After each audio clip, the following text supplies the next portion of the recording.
మేము రుణాలని మా కుటుంబం ఉన్నతి కొరకు వినియోగిస్తాం. మేము రుణాలని మా కుటుంబ ఉన్నతి కొరకు వినియోగిస్తాము. మేము రుణం వాయిదాలని సమయానికి చెల్లిస్తాం. మేము రుణం వాయిదాలని సమయానికి చెల్లిస్తాం. మేము యోగ్యమైన ఆదాని చేస్తాము. మేము యోగ్యమైన ఆదాని చేస్తాము. మేము మా పిల్లలకు ఉత్తమ శిక్షణని ఇస్తాము. మేము మా పిల్లలకు ఉత్తమ శిక్షణ ఇస్తాము. మేము మా సహాయకుల అన్ని సుఖదుఖాలలో తోడుంటాము. మేము మా సహాయకుల అన్ని సుఖదుఖాలలో తోడుంటాము. మేము మా కంపెనీలో చక్కటి సంబంధాన్ని నెలకొల్పుతాము. మేము మా కంపెనీతో చక్కటి సంబంధాన్ని నెలకొల్పుతాము. మేము ఏం చేస్తామో ఏదైతే చెప్తామో దానికి ఈశ్వరుడు సాక్షిగా ఉన్నాడు. మేము ఏం చేస్తామో ఏదైతే చెప్తామో దానికి ఈశ్వరుడు సాక్షిగా ఉన్నాడు. కూర్చోండి కూర్చోండి కూర్చోండి.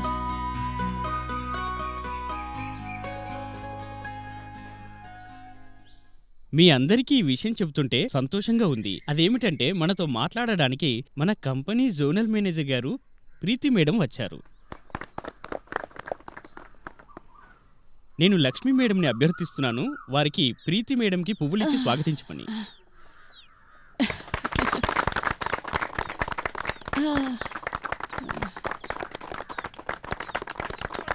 ఇప్పుడు ప్రీతి మేడంని అభ్యర్థిస్తున్నాను తమ అమూల్యమైన ఆలోచనల్ని ఈ మహిళలకు వివరించమని. ధన్యవాదాలు సురేష్ గారు. నేను ముందుగా మీ అందరికీ నా అభినందనలు తెలుపుతున్నాను.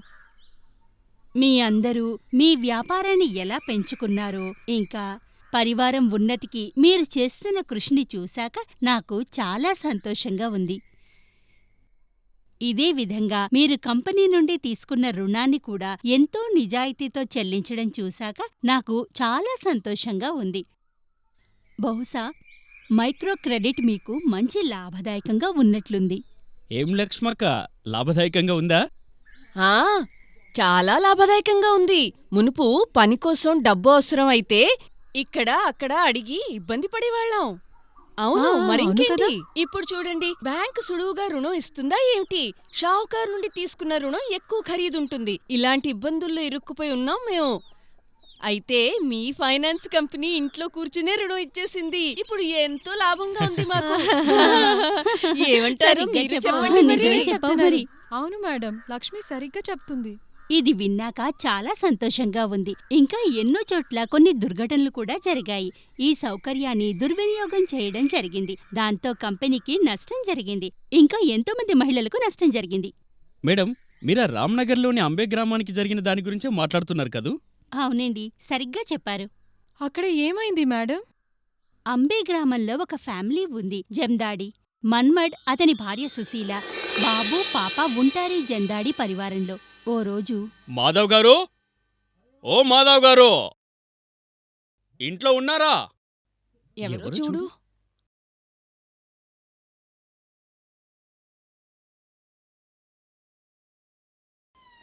అరే మీరా? జగపతి గారు. అరే నానాబాయి వచ్చారా? రండి రండి రండి రండి.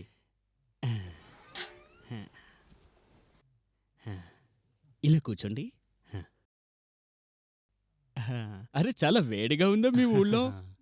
చాలా ఇబ్బందిగా ఉంది. అవునండి. తీసుకోండి మంచినీళ్ళు. అమ్మా, అమ్మయ్యా. ఎలా ఉన్నారు సుశీల గారు? అంత బాగేగా? అంతా బానే ఉంది. అరే పిల్లలెక్కడున్నారు? కనిపించట్లేదు.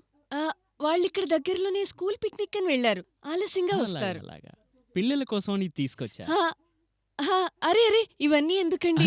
ఎందుకేమిటి, పిల్లలు తింటారు కదా. సరే చెప్పమ్మా. మాధవ్ నిన్ను బాగా చూసుకుంటున్నారుగా, ఇబ్బంది పెట్టట్లేదుగా? ఏం మాధవ్? నేను సంతోషంగానే ఉన్నాను. ఏం జగపతి గారు మీరు కూడాను. అవును, ఉన్నట్టుండి వచ్చారెందుకు? అరే మీ ఊళ్ళో పని పడింది, సరే మిమ్మల్ని కూడా కలిసినట్టుంటుంది కదా అని వచ్చా. మంచి పని చేశారు. అయితే మీరు వచ్చిన పనేంటి? అరే ఒక కొత్త బిజినెస్ మొదలెట్టాను. ఏం బిజినెస్? బట్టల వ్యాపారం. అందుకే మీ ఊరు వచ్చాను మరి. బావోయ్, బట్టల వ్యాపారమా? అరేవా, మీరు చాలా పెద్ద పని చేపట్టారు మరి. అరే చిన్న చిన్న వ్యాపారాలు చేసి అలసిపోయాను. అప్పుడు ఆలోచించా, ఇంకో కొత్త వ్యాపారం చేయాలని. ఇదిగో టీ తీసుకోండి. కానీ ఓ మాట చెప్పండి, బిజినెస్ చేయాలంటే డబ్బు చాలా అవసరం కదా. అంతేగా సుశీల గారు, బిజినెస్ చేయాలంటే మరి ఎక్కువ డబ్బులు కావాలిగా మరి. ఏమంటారు మాధవ్ గారు? ఈ మాట నిజమే. అందుకే మీ దగ్గరికొచ్చా. నా దగ్గరికా? భలేవారండి మీరు. నేను సాయం చేయగలనా? అరే నువ్వు కాదు, సుశీల వదిన గారు. నేనా? ఆ. ఏంటయ్యా, నేనే అందరిళ్లలో పాచి పనులు చేస్తూ ఉంటాను. నాకేం తెలుసు ఈ బిజినెస్ గురించి? అరే నేను నిన్ను బిజినెస్ చేయమని అనట్లేదుగా. నాకు మీ నుండి డబ్బు సాయం కావాలి అంతే. అది కూడా కొద్ది రోజుల కొరకు మాత్రమే. డబ్బు సాయమా? ఎంత డబ్బు కావాలి? కేవలం 1,00,000 రూపాయలే. 1,00,000? అరే జగపతి గారు, 1,00,000 రూపాయలు కాదు కదా, 1,00,000 పైసలు కూడా లేవు ఇంట్లో. ఎలాగోలా సంసారాన్ని నెట్టుకొస్తున్నాం అంతే. అరే ఆ విషయం నాకు తెలుసు, కానీ నా దగ్గర ఓ ఐడియా ఉంది. దీనివల్ల మీకు డబ్బు దొరుకుతుంది, ఇంకా మీకు లాభమే. ఎలాంటి ఐడియా? నీకు తెలిసే ఉండాలే, ఫైనాన్స్ కంపెనీ తరపు నుండి ఇప్పుడు రుణాలు దొరుకుతున్నాయి. ఆ, తెలుసు. మా దగ్గరికి కూడా 4-5 ఫైనాన్స్ కంపెనీ వాళ్ళు వస్తూ ఉంటారు. మరి ఇంకే, మీరు కూడా 4 మహిళల్ని చేరదీశారంటే మీకు కూడా డబ్బు దొరుకుతుంది. కానీ మాకు రుణం తీసుకోవాల్సిన పనే లేదు. మిమ్మల్ని తీసుకోమని ఎవరన్నారు? మీరంతా కలిసి దళంగా ఏర్పడండి. ఓసారి డబ్బు దొరికిందంటే ఇక నాకివ్వండి. వాయిదాలు ఎవరు కడతారు? అరే ఏం మాట్లాడుతున్నావు? నేను కడతానుగా. అంటే పేరు మాది, రుణం మొత్తం తీసుకునేది మీరు, తీర్చేది కూడా మీరే. ఇదేనా మీరు చెప్పేది? సరిగ్గా అర్థం చేసుకున్నారమ్మా. చూసారా మాధవ్ గారు, మీకంటే ఎక్కువ అమ్మాయి మెదడు పనిచేస్తుంది. అంతేకాదమ్మా, మీరు చేసిన ఈ సాయానికి నేను మీకు 2,000 రూపాయలు ఇస్తాను. 2,000 రూపాయలా? ఏ తక్కువ అనిపిస్తుందా? సరేలే కానివ్వండి, 3,000 రూపాయలు తీసుకోండి. అంతేకాదమ్మా, మిగతా మహిళలకు కూడా 1,000 రూపాయలు ఇస్తాను. సంతోషంగా ఉండండి హాయిగా. మ్మ్. జగపతి గారు, అది సరిగాని ఇందులో మేమిరుకోం కదా. అరే మీకు పిచ్చి పట్టిందా ఏమిటి? ఇందులో ఇబ్బందులే గనక ఉంటే బంగారం లాంటి అమ్మాయిని ఇందులో ఇరికిస్తానా ఏమిటి? అరే నాపై ఇంత కూడా నమ్మకం లేదా? అదేం లేదు, మీపై మాకు పూర్తి నమ్మకం ఉంది. మరింకే, కానీ ఆలోచించడానికి కాస్త సమయం ఇవ్వండి. ఆ, నేను కూడా ఆడవాళ్లతో మాట్లాడాలి కదా. వాళ్ళని అడగకుండా మీతో సరే అని ఎలా చెప్పగలను? అరే ఏంటమ్మా, నువ్వు చెబితే చాలు ఆకాశం నుండి దేవతలు కూడా దిగి వస్తారు. ఈ ఆడవాళ్ళెంత? అదేగాక ఇక్కడున్న ఆడవాళ్ళంతా మీ మాటని కాదనరు.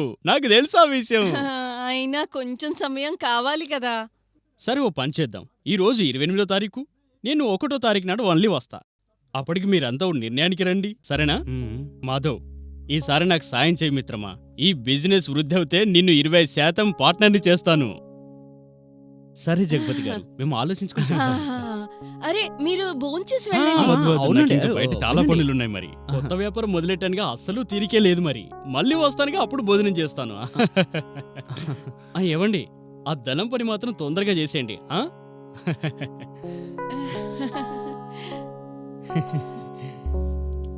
అన్ని పనులు పూర్తి చేసుకుని ఆ. వచ్చారా?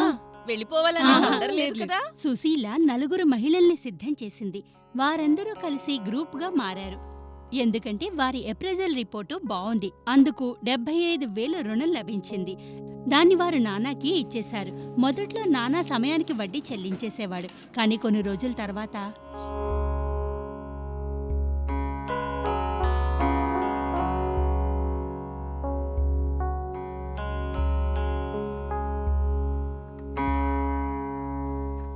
ఏమయ్యా, హ్మ్. నేనేమంటున్నానంటే నానాభాయ్ ఇంకా రాలేదు. రేపు వడ్డీ చెల్లించాలి కదా. అరే వస్తాడులే, బిజినెస్లో ఏమాంత తేడాలుంటాయిలే. నువ్వు కంగారు పడకు.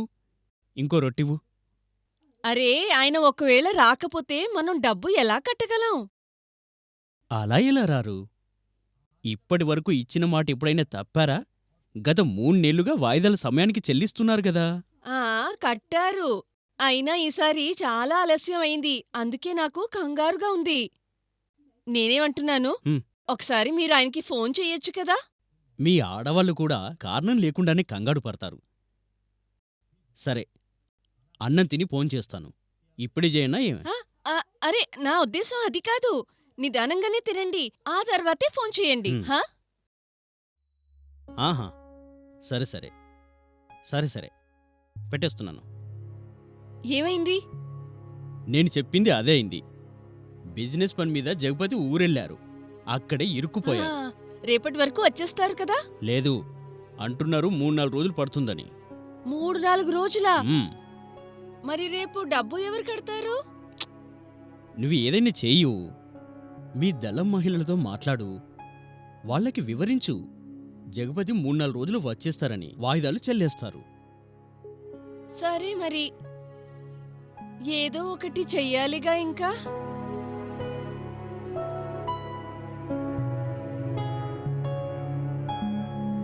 ఒక నెల తరువాత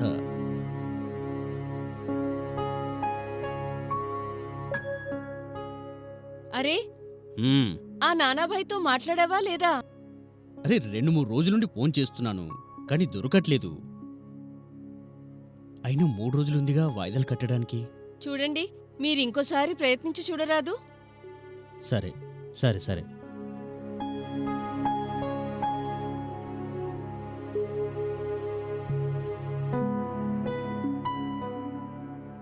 ఏమైంది? ఎప్పుడు చేసినా out of coverage area out of coverage అనే చెప్తోంది. మరి ఏం చేయను? ఇదిగో, నాకెందుకో ఏదో జరుగుతోందని అనిపిస్తోంది. నేనేమంటున్నానంటే, మ్మ్. మీరే స్వయంగా నానాభాయ్ ఇంటికి వెళ్ళి చూడరాదు? నువ్వు బాగా చెబుతున్నావు. ఈ రోజు పనులన్నీ పూర్తి చేసుకుని హ్మ్. రేపే జగపతి బాబు ఊరికెళ్ళొస్తాను. హా. ఏమైంది? నానాభాయ్ దొరికారా? వాయిదాకి కట్టడానికి డబ్బిచ్చారు కదా? ఇవ్వలేదా? బహుశా స్వయంగా వచ్చేస్తారనుకుంటా. దుకాణమా? వాడికెక్కడుంది బట్టల దుకాణం? అరే, అలా మాట్లాడకుండా కూర్చున్నారే, మాట్లాడండి. అయ్యో బాబు ఏం చేయను? ఏమైంది? ఏ జరిగిందేటి? సుశీల, మనం ఇరుక్కుపోయాం సుశీల. అంటే ఆ జగపతి పెద్ద మోసగడని తెలిసింది సుశీల. అరే పేకాటలో డబ్బంతా పోగొట్టుకుని పారిపోయాడు. ఎవరికి తెలియదు ఎక్కడున్నాడా. అతను బట్టల దుకాణం అంటూ దేన్ని మొదలు పెట్టలేదు. తాగుడు పేకాటలో డబ్బంతా వెలుగబెట్టేశాడు. ఎంతో మందిని మోసం చేశాడు. ఈ రోజున ఎక్కడున్నాడో ఎవరికీ తెలీదు. ఓరి దేవుడు, అన్యాయం జరిగిపోయింది. ఇప్పుడు మనం ఏం చేయగలం? చాలా అన్యాయం జరిగింది మేడం. మరి సుశీల ఏం చేసింది? ఏం చేస్తుంది పాపం? అన్యాయంగా ఊబిలో ఇరుక్కుపోయింది. కంపెనీకి ఆమె పట్ల సానుభూతి ఉంది. కాని వాళ్ళు మాత్రం ఏం చేయగలరు? అందువల్ల కంపెనీ వాయిదాలు కట్టే సమయాన్ని పెంచింది. అయితే దళంలో మిగతా మహిళలు సుశీలతో కలిసి బాధ్యత వహించడానికి సిద్ధం కాలేదు. సుశీల తన వద్ద ఉన్నదంతా అమ్మి చెల్లించాల్సి వచ్చింది. ఆ నానా వల్ల మొత్తం కుటుంబం అంతా నాశనమైపోయింది. పాపం సుశీల. మీకో విషయం చెప్పినా మేడం, ఇలాగే ఒక వ్యక్తి మా దగ్గర కూడా వచ్చాడు.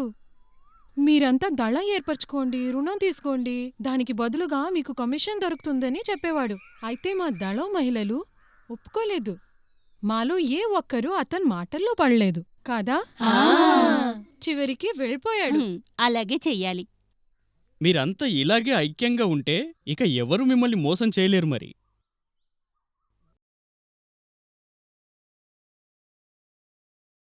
మేడం, ఆ రామ్నగర్ కేసు గురించి చెప్పండిగా ఒకసారి.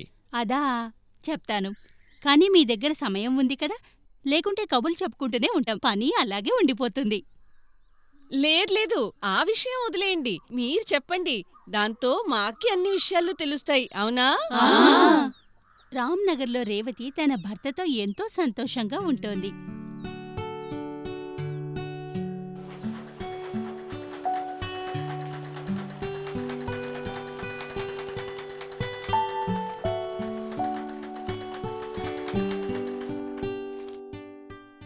ఇదిగో రేవతి, ఆ ఈ నెల నువ్వు దుకాణం బాగా సంపాదించావు చూడు. ఆ, అంతా అప్పిచ్చిన కంపెనీదయా. వారిచ్చే అప్పుతోనే కదా మనమే మిషన్ని కొనుక్కున్నాము. నా టైలరింగ్ పని కూడా ఎంత బాగా నడుస్తుందో చూడు. ఆహా, అది నిజమేలే. ఇంకేంటి, మా దళంలో ఆడవాళ్ళంతా కూడా వాళ్ళ వాళ్ళ పనులని పెంచుకున్నారు మరి. నా పని కూడా చాలా బాగానే నడుస్తుంది. ఉమ్. బహుశా సుఖపడే రోజులు వచ్చాయేమో మరి. సరే ఓ మాట విను. ఉమ్, ఎన్నో రోజులుగా నాకు ఆలోచన వచ్చింది. ఏంటి ఆలోచన? అనుకుంటున్నాను ఓ మోటార్ సైకిల్ తీసుకుందామని. Motor cycle? హా, అరే ఆ రావు వాళ్ళ అబ్బాయి తన సెకండ్ హ్యాండ్ మోటార్ సైకిల్ అమ్మాలట. నేను తీసుకుందామని అనుకుంటున్నా. అలాగా? అయితే ఎంతుంటుందేమిటి? 12,000 చెప్తున్నాడు. 10కి ఇచ్చేస్తాడనుకుంటా. 10,000? ఆ, అరే బాప్రే, ఇంత డబ్బు ఎక్కడి నుంచి వస్తుంది? అది నిజమే మరి. నువ్వు పని చేయి గదా, ఏంటి? ఇంకో దళంలో కూడా సభ్యత్వం తీసుకో. మళ్ళీ అప్పు తీసుకో. వా, ఇంకో అప్ప? ఇప్పటికే ఓ అప్పు తీసుకుని ఉన్నాము. రెండోది కూడా తీసుకుంటే వాయిదాల్ని ఎలా కడదామని? ఆ? అరే నీకేంటి బాధ? నీ పనేమో చాలా బాగా నడుస్తుందిగా. దాంతోపాటు నాకు కాంట్రాక్టులు కూడా దొరుకుతున్నాయి. వాయిదాలు కట్టేయచ్చు.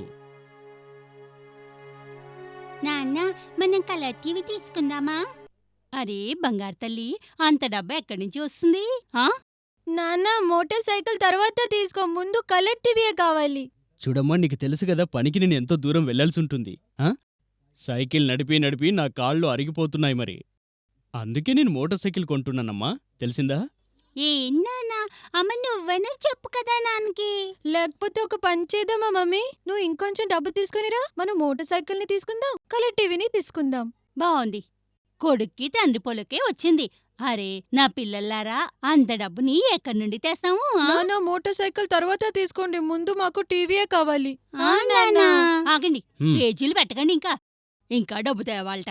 పదండి, తయారవ్వండి, స్కూల్కి వెళ్ళాలి కదా. అరే రేవతి, ఓ పని చేద్దాం కదా. ఇంకో కంపెనీ నుండి 10,000 అప్పు తీసుకుందాం. ఒక నెల వాయిదా 3,000 మాత్రమే అయ్యేది.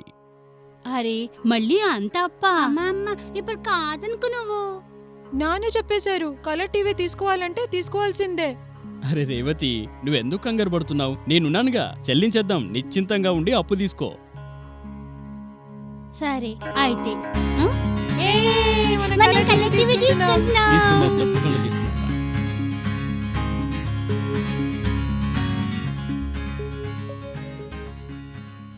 రేవతి, పనులు ఎలా జరుగుతున్నాయి? మంజు, నువ్వా? రా కూర్చో.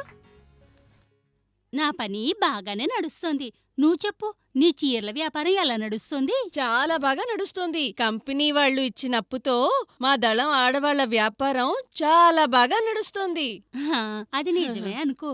మంజు, ఓ మాట చెప్పనా? ఆ? నేను ఇంకో 2 దళాల్లో సభ్యత్వం తీసుకున్నాను.